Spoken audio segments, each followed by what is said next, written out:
My name is Gary Blakely. I'll be your MC today. Uh, I'm pleased to welcome those here in our community center and those joining us on Facebook Live. Hello, Facebook Live. To Kansas City Oasis. Since 2014, Oasis has been the premier secular alternative to faith-based communities. We welcome all, regardless of your beliefs or non-belief, race, gender, sexual orientation, identity, or any other trait. We feel the human experience is better when it is shared, and we are so pleased that you have chosen to share it with us this morning.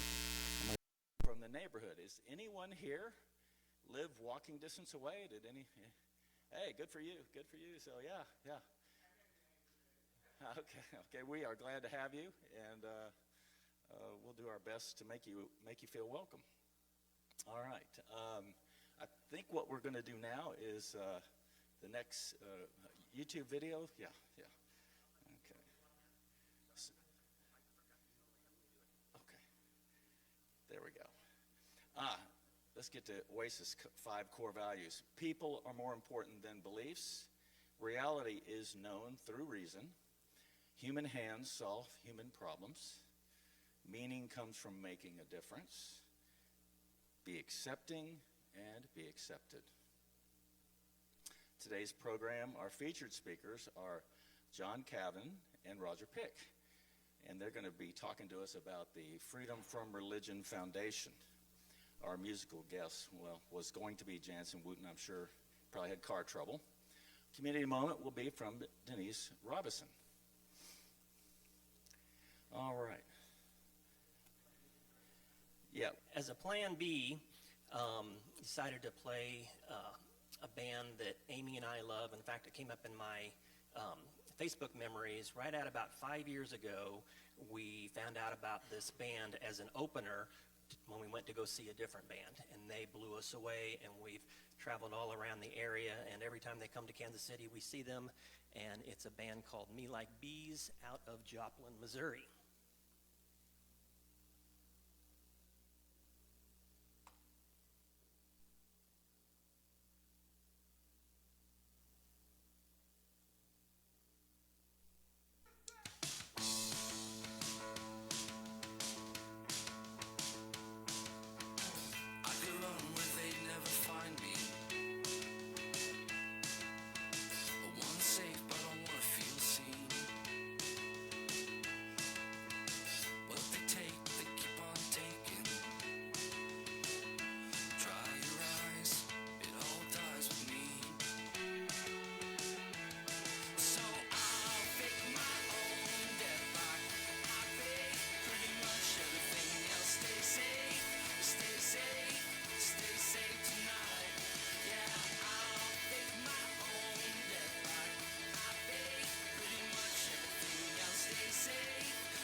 today's birthdays. Tomorrow is Jess Sanchez and Kelsey Reed. January 31st is Don Arnold. And February 2nd is Paul Wiley.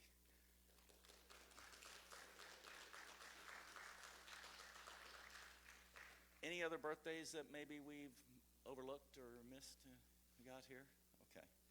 All right. And guess what? Will Manning has been asked to be a dance pro for a local fundraising event that does a Dancing with the Stars Kansas City style of event.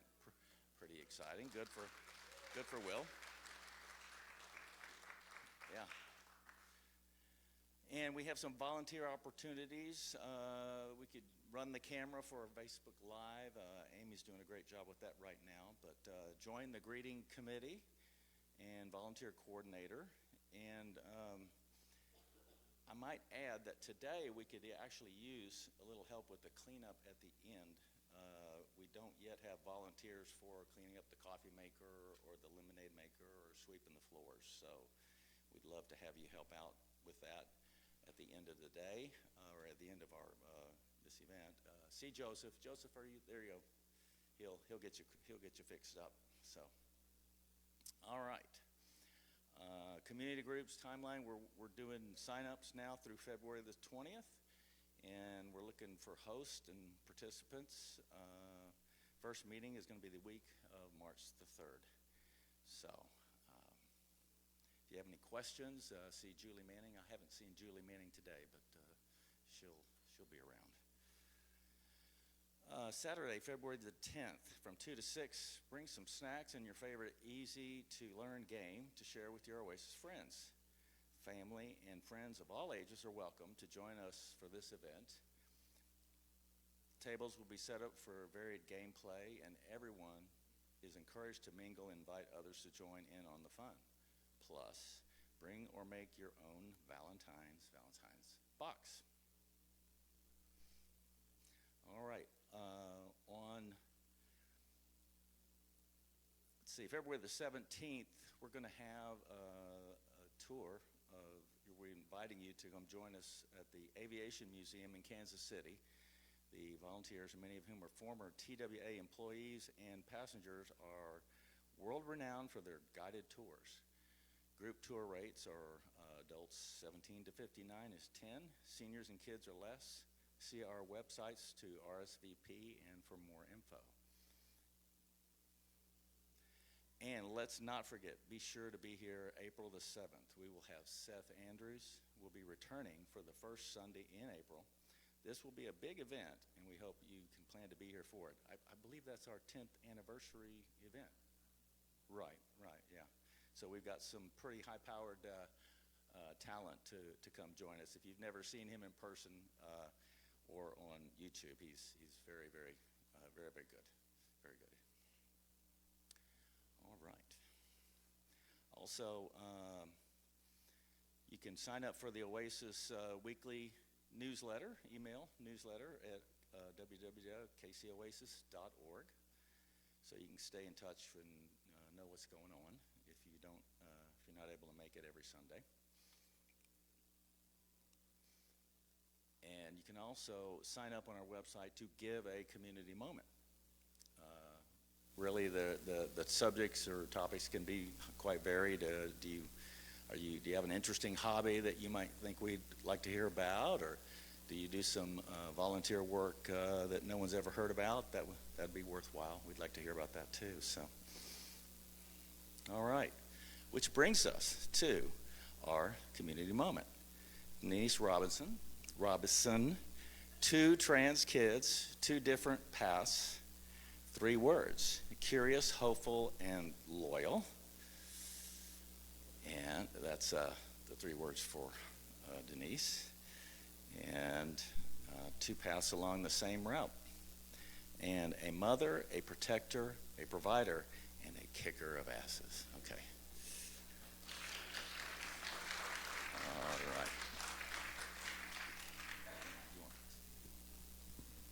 Hello, my friends. So if you give me a minute, I'm going to talk about my kids, and they gave me a minute. So So I'm going to talk about two trans kids in my life. This two paths on the same road. Originally, this was going to be two kids did two different paths, or two different roads. But what I found is that they were a lot more similar than I thought they were going to be. So we're going to talk about two kids. Sammy is my youngest. He is a female to male transition. He is my son. So he's a minor, and as we all know, the legislation for minors is really difficult right now, and he's not able to get care. But he lives in a supportive environment. His friends are supportive, school's supportive, family's supportive. So he's really had a more positive experience. And then we have a new wonderful girl who's joining our family, and we're going to call her Cyan, because she does not live in a safe environment. She is going to be a male to female transition. She's just starting. She just became an adult, so I thought, oh, she has all these options. She doesn't have that many options. She does not live in a safe environment. She is open to her friends, to her community, but not to her parents. So I interviewed them together. We sat down around a table and had a conversation, and I thought there's so many differences in their experiences, but really the themes were very consistent, and that was surprising. So we're going to go through some of these. So first I said, what's a difficulty in your transition? What is holding you back? So you see an S, that means this is Sammy. So I said, he said, well, is this, where am I in 5 years? He said, I have no idea, because I can't get care, and I don't know what care will look like. I don't know what HRT will look like in the future. So he really couldn't see what that looked like. And then for Cyan, even though she's turned 18, she is still on her parents' insurance. So even though it's legal, she's not able to get that care, and there are many states that are talking about even expanding legislation to adults and denying adults care. So she's saying, I'm really confident right now, but if I can't get care, that's going to take a big piece away from me. I know it's a lot to read. I was surprised how eloquent they were, so I wanted to put their actual words on here. Oh. I'm doing something wrong, Jason. Right button. Okay. So we also talked about how their environment, the people around them, provide barriers. So this is a funny story from Sammy. He's had a bully for years, and will scream out how ugly he is in the school hallway for no reason. But one time his bully was trying to upset him by screaming out his dead name, and he yelled it and he yelled it and yelled it, and then finally he was like, ugh, fine, Sammy. He made him so mad he had to use the right name. So he thought that was pretty funny. So for Cyan, she said something that's so common. I don't even think they'll believe me.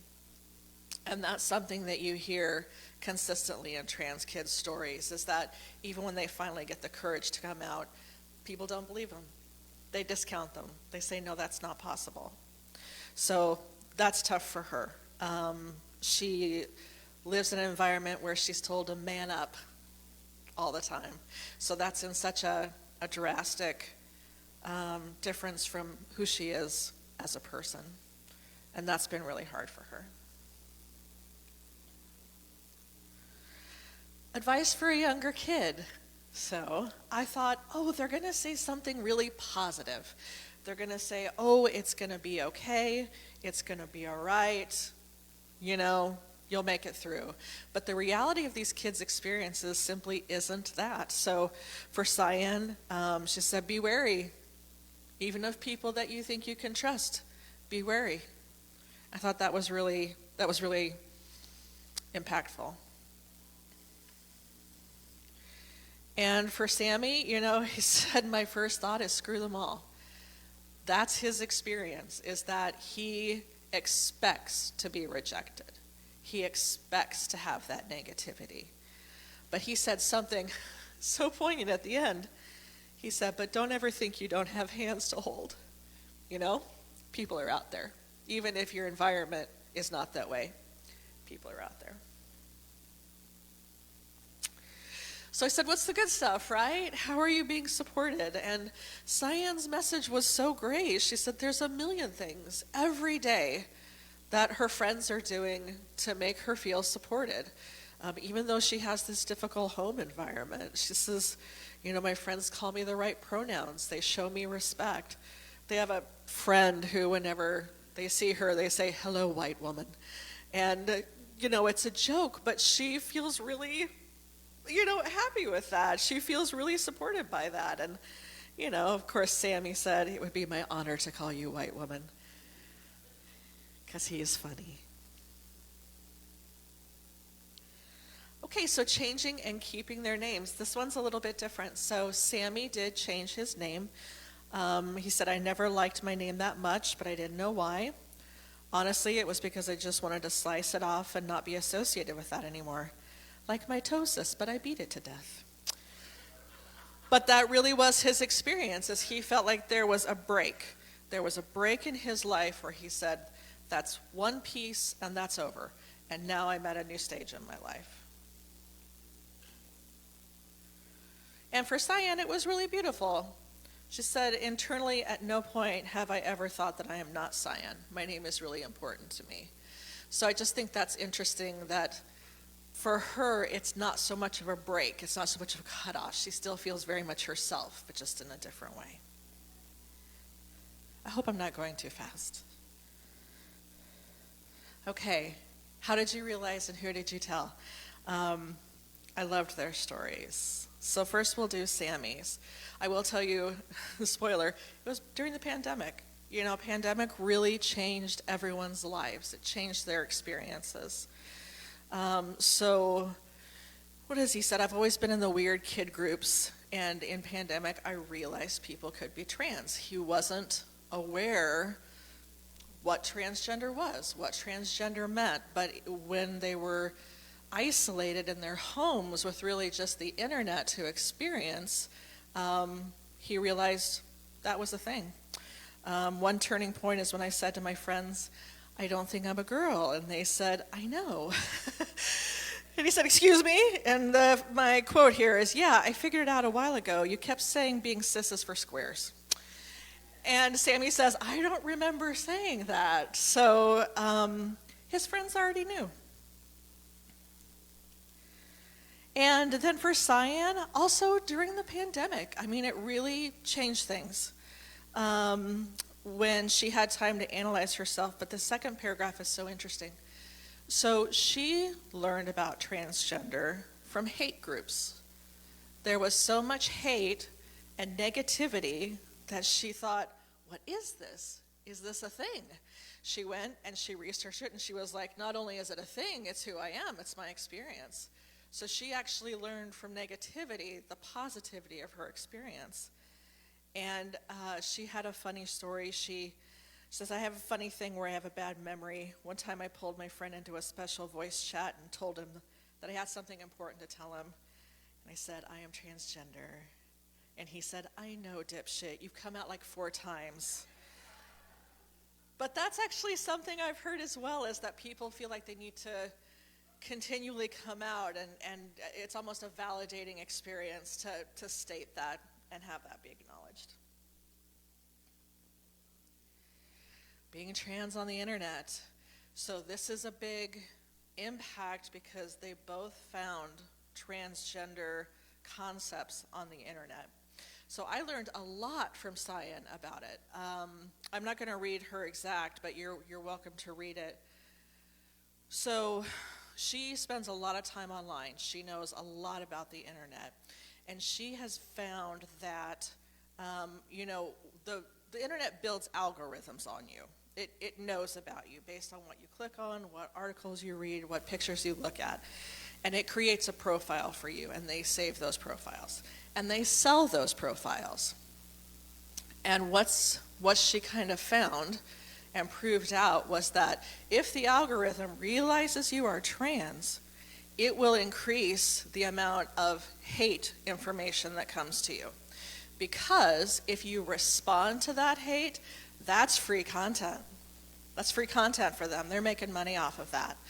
And she was talking to someone who was on the more conservative side, and they said, all I see are videos and articles about how twisted and perverted transgender people are. And between the two of them, they realized how manipulated they had been. So I thought that was just fascinating. And so Sammy used one of my quotes. It's important to understand the internet is an awful, wonderful, terrible place, because there's so much good and there's so much bad, but he has found his community. If in the pandemic, if he had come out as transgender earlier, I would have no community to offer him. I didn't know any other transgender people, but through the internet, he has the whole world to connect with. So it was, for Cyan, she was like, be wary, it's not great. For Sammy, he was like, this is what I have. Okay. Think about one important question. How can we make this world and this life safer for trans kids?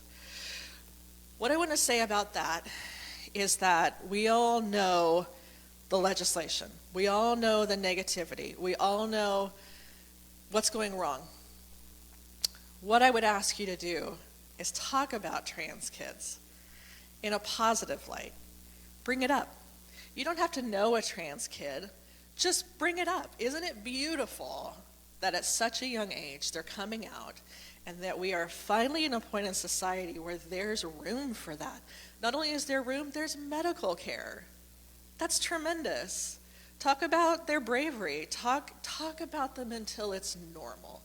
I will tell everyone I have a trans son, because I want that to be normal. So talk about these kids. Bring it up with your friends. Bring it up with your family. Talk about the positives. Talk about how beautiful and wonderful their experience can be. Thank you.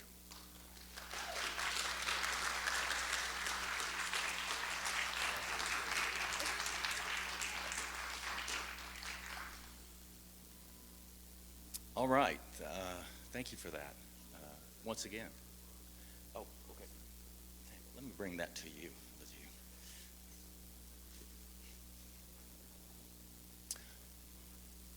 All right, that brings us to our coffee break, 20 minutes.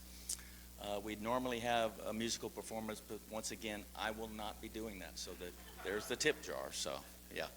Let's break for 20 minutes and be back for our featured speaker. All right, let's get this party started again, restarted. Right now, we're going to go straight into our featured speakers. Today, again, we have John Cavin and Roger Pick, who are going to talk to us about the Freedom from Religion Foundation. Roger and John are both members of KC Oasis and the Freedom from Religion Foundation.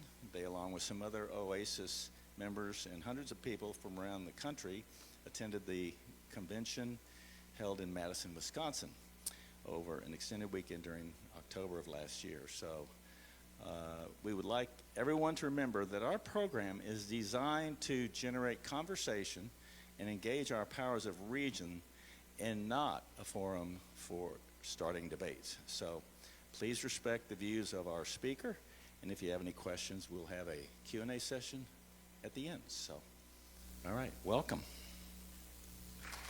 Roger and John. Oh yeah, I'm first.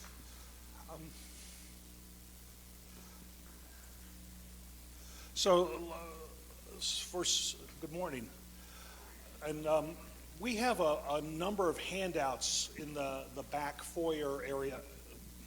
Oh yeah, I'll eventually have this together. In the back foyer area, we have a lot of handouts. We have various tracts from the Freedom from Religion Foundation, and you're welcome to take any of them. We also have a collection of newsletters from the past year, and you're welcome to take any of those as well. In fact, I think John and I are on the same page with this when I say that we'd rather not take any home. So please pick some of these up. John is going to be doing most of the talking because he's the state representative from Kansas for the Freedom from Religion Foundation, so he'll be speaking more than I will be. But we'll both be happy to talk about this topic and answer questions.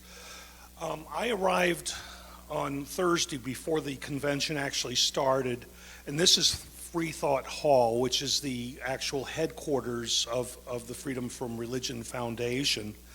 And tours were available on the day before the convention started. And what they have in Free Thought Hall, they have a legal department, a publication and editorial department, a library, a television and radio studio, which is kind of cool looking, an auditorium, executive or leadership offices, and a public relations group. So that distribution of space kind of gives you an indication of where they place their efforts. And so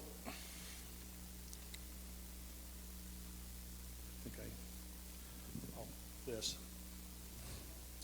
So the day before, Mary Lou and I had a tour of Free Thought Hall, and you can see my favorite part was the life-size statue of Darwin. And the TV studio was also fairly cool.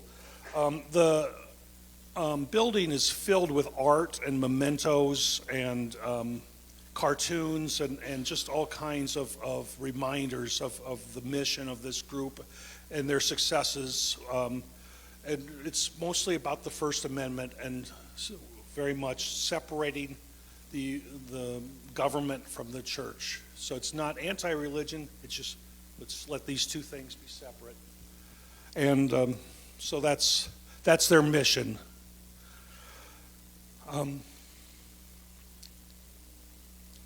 I'm going to skip over this. This was dumb because anyway, there's a bunch of links to their website. The one thing I will mention is there's a place on their website to report a violation of church-state separation, and that's a resource that we all make use of here in the Missouri and Kansas area. These things seem to come up alarmingly often. And what they typically will do when someone reports a violation is they'll start by writing a letter to the government entity, which is across that line of separation. And then and often the government entity says, oh, thank you for pointing this out. We have seized that practice. We won't do it anymore. And then sometimes they fight, and sometimes it becomes a legal battle. And then sometimes Freedom from Religion Foundation wins, and sometimes they lose.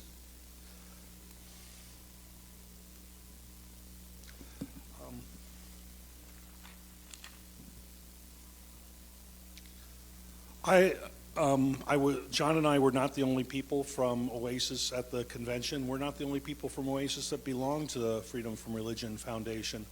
So John was there with his family. I was there with Mary Lou, and Shirley was there. And I also know at least Lindsay Doolittle is a member of Freedom from Religion Foundation. Mary Lee just told me she's a lifetime member. And I suspect there are other members in our group that belong to this national organization. One of the things I want to say, and before I turn things over to John, is that going to this convention gave me the warm feeling that I get from going to an Oasis meeting, the feeling that I'm not alone in this hellscape of religion that sometimes seems like is around us. And the Freedom from Religion Foundation take this feeling I get from Oasis and expand it to a national scale and have over 10 times as many people there. And it's an affirming experience. I encourage you to go. They have a tradition that their conventions rotate through Madison every 3 years. Every 3 years they'll have a convention on the East Coast, and every 3 years there'll be a convention on the West Coast. And their next two conventions are going to be in Denver, Colorado this year, and then in Myrtle Beach, South Carolina in October 2025. So at this point, I'm going to turn it over to John. Okay.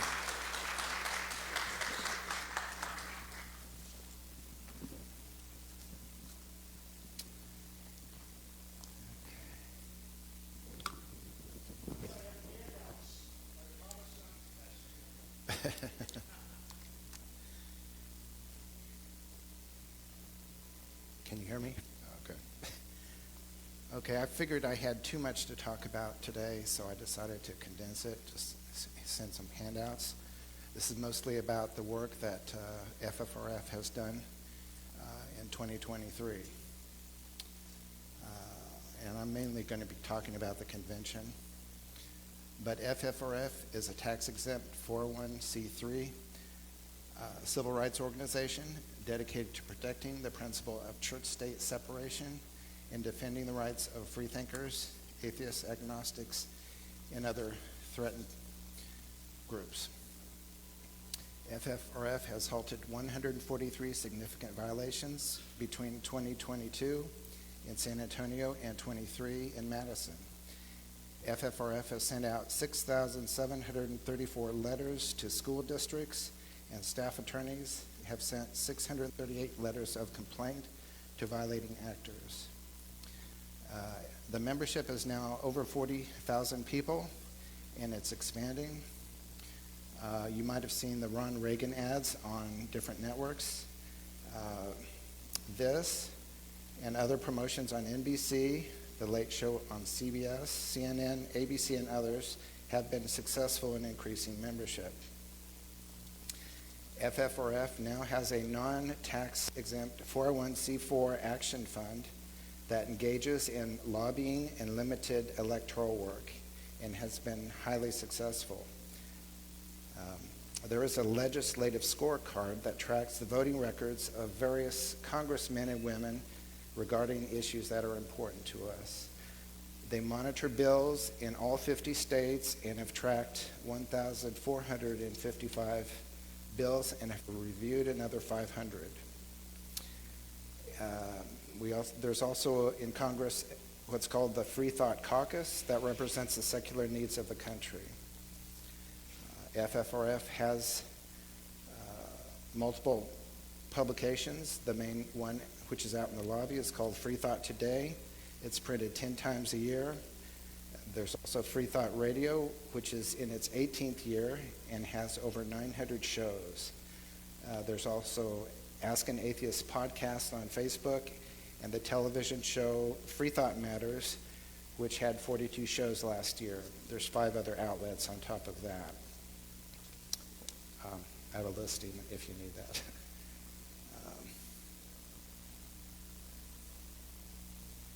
Okay.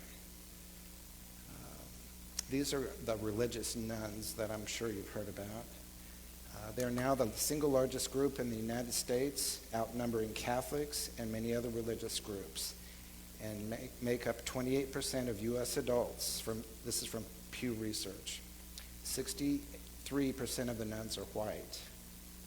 And by 2070, which is in less than 50 years, the religiously unaffiliated could make up half the population of the United States, according to the Pew Research Center.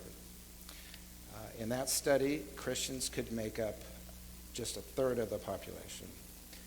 And the report says, quote, "There is no data on which to model a sudden or gradual revival of Christianity or of religion in general in the United States." And virtually every state now has over 35% of the population belonging to the nuns. That's N-O-N-E-S.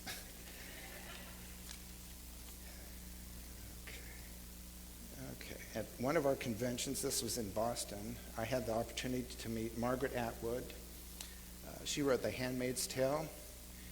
And if you watch on Hulu, there are 5 seasons of The Handmaid's Tale. It's about a dystopian future where the theocrats take over the United States government. Other past Forward Award members include Cecile Richards, Gloria Steinem, Mary Ziegler, Amy Hagstrom Miller, and Nancy Norstrup. FFRF has many other awards. I'm going to list a few of them.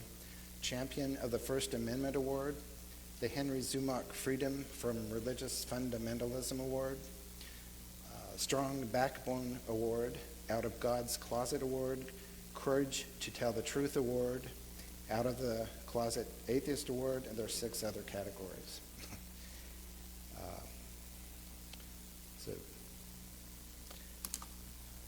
this is in the San Francisco. I had the opportunity to see Salman Rushdie. His fifth book was called The Satanic Verses. It earned him a fatwa against him from the Ayatollah Khomeini. This was in 1980. Fatwa for him was they put a bounty on his head. He's also published 16 books since. Got his autograph. This is Cecile Richards, former president of Planned Parenthood and daughter of Ann Richards. She also won the Forward Award. FFRF has created the Godless Gospel. It's created by Dan Barker and Andrew Forbes. These are former gospel singers. Some of the members are part of the Clergy Project. The Clergy Project is a confidential online community of more than 1,200 religious professionals who no longer hold religious beliefs or supernatural beliefs. You may know some people that have left religion. Dan Barker is one of them, an ex-clergy member. Let's see here.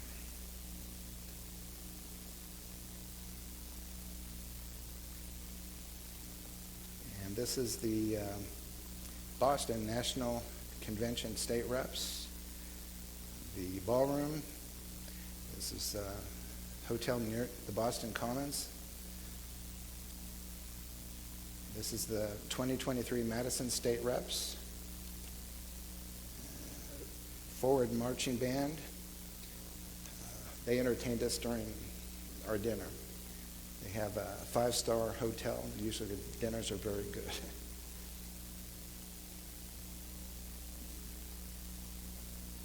This is Liz Winstead, political satirist. She won the Emperor Has No Clothes Award, co-creator and head writer of the Comedy Central The Daily Show. She hired Stephen Colbert and Jon Stewart, co-founded Air America Radio and founder of the Abortion Access Front.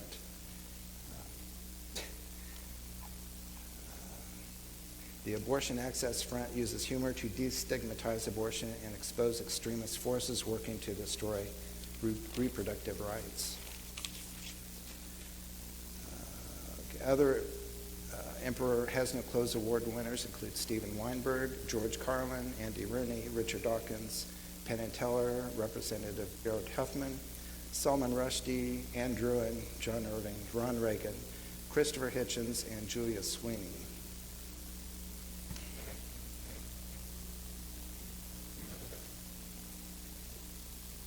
Okay, this is Elie Mystal. He's a Clarence Darrow Award winner, Harvard Law School graduate, justice correspondent for The Nation, and frequently seen on news programs such as CNN and MSNBC. He's a very lively fellow.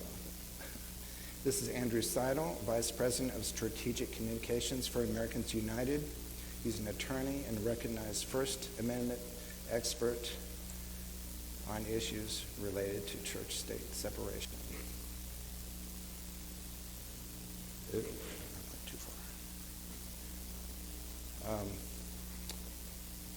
This is a graph showing the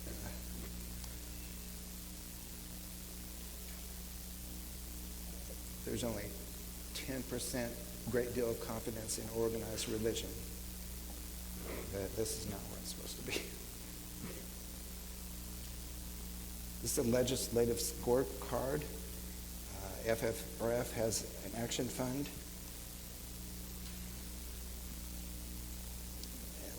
if you need to track the voting records of members of Congress, you can use this tool to see what your government official has, what his voting record is. And this is the legislative or the legal staff at FFRF. There's a dozen attorneys and legal fellows, legal assistants that can help you if you need help from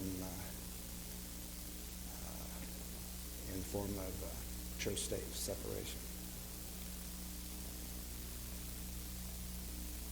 I'm going to show you a example of some of the entertainment we had. Been anything like this before. This is the world premiere, ladies and gentlemen, of Godless Gospel. Thank you so much. How's everybody feeling tonight? Y'all feeling all right? All right, we're going to have some good old-fashioned foot stomping, clapping going on up in here. And we marching, all right? Just like the old-time way, marching up the aisles. All right? You can put your hands together right now. Come on, right here.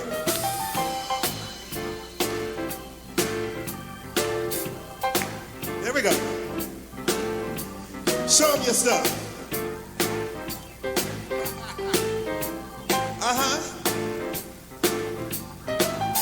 Is everybody feeling good? Energetic?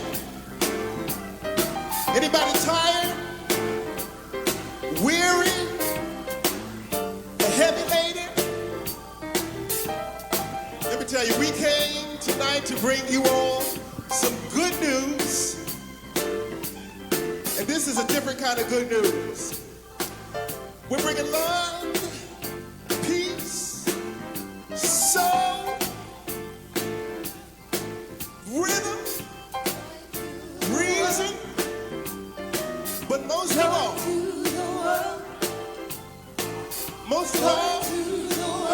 we come tonight to bring you all joy. All right, joy to the world. You know what? I don't think we really need these things anymore. I'm tired of this. We got to do something new. We're going to bring some real joy. Come on. Joy, joy, joy, joy. Let's sing it again. Joy, joy, joy. Say joy to the world. You know there is no God, no heaven or hell. Joy to the world. Hey, put your hands together. For I am free.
and shame are off of my back. Oh, I'm thinking for myself and I'm back on track. And I can tell you, life is good. They used to tell me that I was condemned to be punished for eternity. But not to be sad, I should be glad because Jesus has set me free. Oh, and then I started thinking, pardon me, but something here is totally wrong. It makes me happier to know that I don't need to be forgiven. I was innocent all along. Oh, life is good. Life is good. Life is good. Life is good. Oh, life is unbelievably good. Oh, sin, fear, and shame are off of my back. I'm thinking for myself and I'm back on track. And I can tell you, life is good. How can I be free if I must die? Turn myself to see the dictator's will. Oh, how can I be happy if I think that my friends and my family will end up in hell? Oh, how can I be glad if I'm always afraid that I haven't measured up like I should? The day that I abandon all of the above is when I truly learn life is good. Oh, life is good. Life is good. Don't you know life is good? Life is good. Oh, life is unbelievably good. Oh, I know that fear and shame are off of my back. I'm thinking for myself and I'm back on track. And I can tell you, life is good. Life is good. Don't you know? Life is good. I said, don't you know? Life is good. Don't you know? Life is good. I'm thinking for myself. Life is good. I know that you. Life is good. Oh, I am thinking for myself. Life is good. And I'm happy about it. How about you? Life is good. I know that life is good. Life is good. I know that life is good.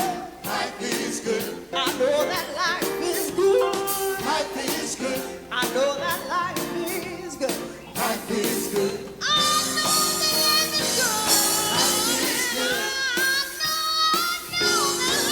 is good. I know that life is good. I know that life is good. Don't you know I know that life is good? Don't you know that life is good? I know. Life is good. I know. Life is good. I know. I can tell you. I can tell you. I know that I can tell you that life is good. That life is good. All right, somebody. All right, somebody. All right, somebody. Come on, give it to her. Come on now. When it's good, it's good. When it's good, it's good. I know I can tell you. I can tell you. I can tell you. I can tell you. I know I can tell you. I know. I can tell you. I can tell you. I know that I know. I can tell you. I can tell you. I can tell you.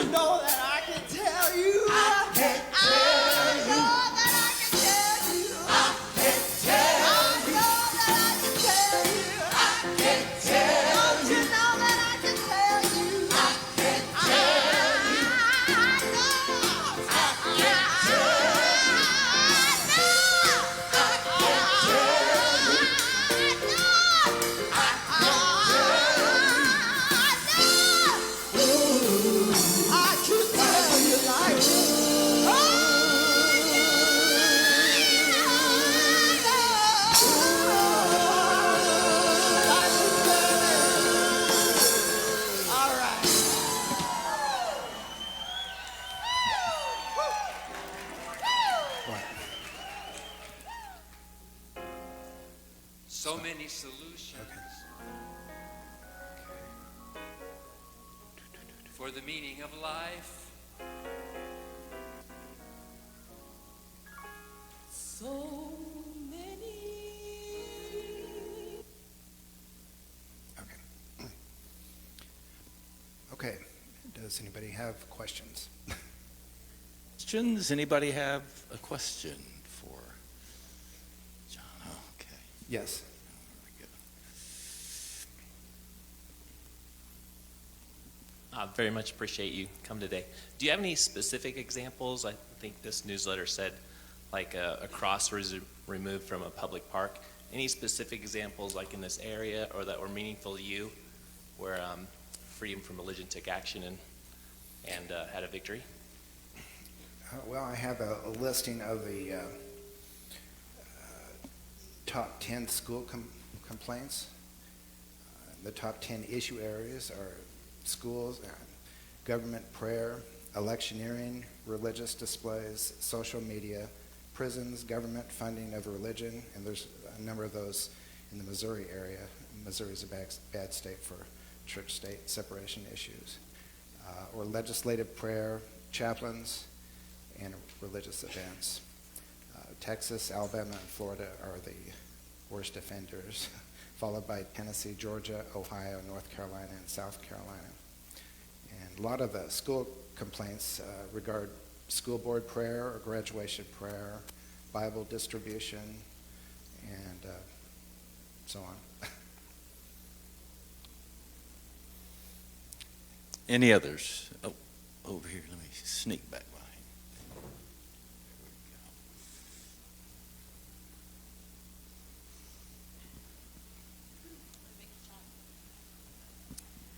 I was wondering if there's any goal setting, like for 2004, we want to interact with this particular group, or we want to review this amount of legislation, or is it really more reactionary? As things come up, you address them? Well, certain members of Congress are better with church-state issues than others, and a lot of the times the Free Thought Caucus will act to inform other members of Congress when they are not following the Constitution. John Adams said that the United States is in no sense founded on the Christian religion, and Thomas Jefferson said there should be a wall of separation between church and state, and the groups need to be held separate. All right. Here we go. One last question. Speaking of state church separation challenges, is there a recent victory that you are especially proud of? There are so many. If you grab one of those newspapers in the back, every newspaper has some sort of victory. There were lawsuits against Governor Abbott in Texas. There's 10, there are more issues down in the South than where we are up north, but there's A lot of more opportunity. More opportunity there. Many opportunities, yes. All right. Very good. Thank you. Thank you for the presentation.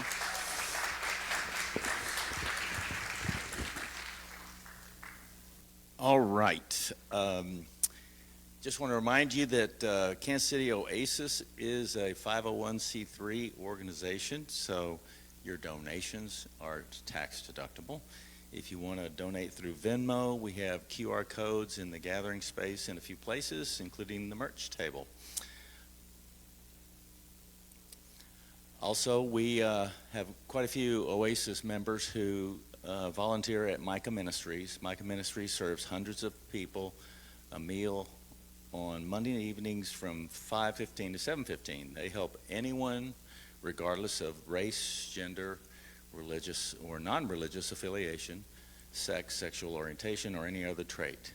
Come join us in helping these less fortunate neighbors. All right, we've discovered a new place we kind of like. After lunch location is the Strang Chef Collective, yes, has lots of food choices and central tables where we can all sit together. It's a good gathering place for us. It's over here. We're really close to the plaza, 4620 Warnell Road, Kansas City, Missouri. We'd love to see you there. And let's help. This is an entirely volunteer-run organization. No one's paid to do really anything around here, so we all volunteer to help clean up, pick up, and sometimes even renovate here. So please, before you head out, if you could lend a hand with that a little bit, that'd be great. Next Sunday, our featured speakers are Allie Breeze, Christopher Carroll, Jeff Hinkle. They are with the KCMO Office of Emergency Management. The musicians will be the Night Owls, Wyatt Brewer and Sarah Lynn. And we'd love to have you back for that. So, all right. And thanks for being here, and thanks for tuning in online to the Facebook Live people. We'll see you next week. Bye.